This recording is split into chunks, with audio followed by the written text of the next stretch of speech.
আসসালামু আলাইকুম ভিউয়ার্স। আজকের ভিডিওতে একটি 3 phase induction motor reverse forward চালানোর জন্য কিভাবে পাওয়ার ওয়ারিং করতে হয় সেটা দেখাবো। একটি 3 ফেজ ইন্ডাকশন মোটর চালানোর জন্য প্রয়োজন হবে একটি 3 ফেজ এমসিবি। কত অ্যাম্পিয়ার এমসিবি ব্যবহার করবেন সেটা নির্ভর করবে মোটরের লোডের উপরে। মোটরটিকে ফরওয়ার্ড এবং রিভার্স ডিরেকশনে রান করার জন্য প্রয়োজন হবে দুটি কন্ডাক্টর, একটি ফরওয়ার্ডের জন্য এবং একটি রিভার্স এর জন্য। এজন্য আমি দুটি ম্যাগনেটিক কন্ডাক্টর ফিটিং করে নিলাম। এবার চলুন দেখে যাক পাওয়ার ওয়ারিং কীভাবে করতে হয়। পাওয়ার ওয়ারিং করার জন্য এমসিবি থেকে আর ফেজটি নিয়ে ফরওয়ার্ড কন্ডাক্টরের L1 দিয়ে দিলাম।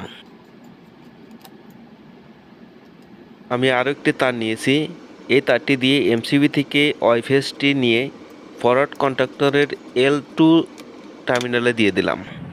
এখন আমি এমসিবি থেকে বি ফেজটি নিয়ে ফরওয়ার্ড কন্ডাক্টরের L3 টার্মিনালে কানেকশন করে দেব। ফরওয়ার্ড কন্ডাক্টরের কানেকশন কমপ্লিট। এখন রিভার্স কন্ডাক্টরে কানেকশন করব। এখানে আমি ফরওয়ার্ডের মতো রিভার্স কন্ডাক্টরের ফেজ সিকোয়েন্স একইভাবে রাখবো। জাস্ট ফরওয়ার্ড কন্ডাক্টরের L1 এর সাথে রিভার্স কন্ডাক্টরের L1 কানেকশন করে দেব।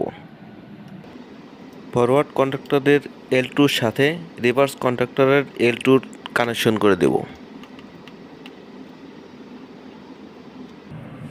এবং ফরওয়ার্ড কন্ডাক্টরের L3 এর সাথে রিভার্স কন্ডাক্টরের L3 কানেকশন করে দেব।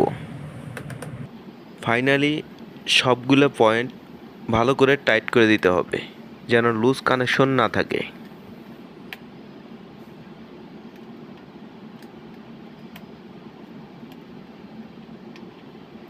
ম্যাগনেটিক কন্ডাক্টরের ইনপুট পাওয়ার কানেকশন কমপ্লিট। এখন আমি আউটপুট পাওয়ার কানেকশন করব। এজন্য আমি আরেকটি শর্ট পিস তার নিয়েছি।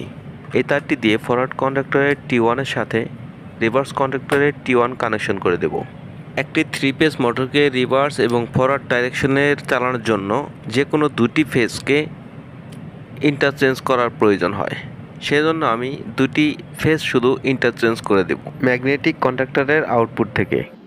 সেই জন্য ফরওয়ার্ড কন্ডাক্টরের T1 এবং রিভার্স কন্ডাক্টর T1 একসাথে কানেকশন করে দিয়েছি।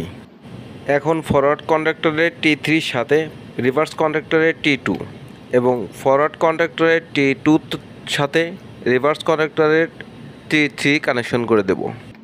ফরওয়ার্ড এবং রিভার্স এই দুটি কন্ডাক্টরের আউটপুট থেকে এই দুটি ফেজ যদি আমরা ইন্টারচেঞ্জ করে দিই তাহলে একটি কন্ডাক্টর অন হলে মোটরটি ফরওয়ার্ড ডিরেকশনে রান হবে এবং অন্য একটি কন্ডাক্টর অন হলে মোটরটি রিভার্স ডিরেকশনে রান হবে। এই পাওয়ার কন্ট্যাক্টগুলো আমি আবার লুজ করে নিচ্ছি। এখানে আমরা ওভারলোডটি ফিটিং করে দেব। কন্ডাক্টরের আউটপুটে এই তার তিনটিকে ভাঁজ করে দিতে হবে, না হলে কন্ডাক্টরের সাথে ওভারলোডটি ভালোভাবে বসবে না। সেজন্য আমি এটা ভাঁজ করে দিলাম। তারপর আমরা এখানে ওভারলোডটি ফিটিং করে দেব। ওভারলোডটি ফিটিং করার পর এই কন্ট্যাক্ট পয়েন্টগুলো ভালো করে টাইট করে দিতে হবে যেন ওভারলোডটি খুলে না যায়। আর যদি লুজ কানেকশন থাকে তাহলে ফেজ মিসিং হতে পারে। আজকের ভিডিওতে শুধু পাওয়ার ওয়ারিংটা দেখাচ্ছি, আর কন্ট্রোল ওয়ারিং কীভাবে করতে হয় সেই ভিডিও অলরেডি আপলোড করা হয়েছে, ওখান থেকে দেখতে পারেন। ওভারলোড ফিটিং করার পর আমরা এমসিবিতে 3 ফেজ ইনপুট পাওয়ার দিয়ে দেব।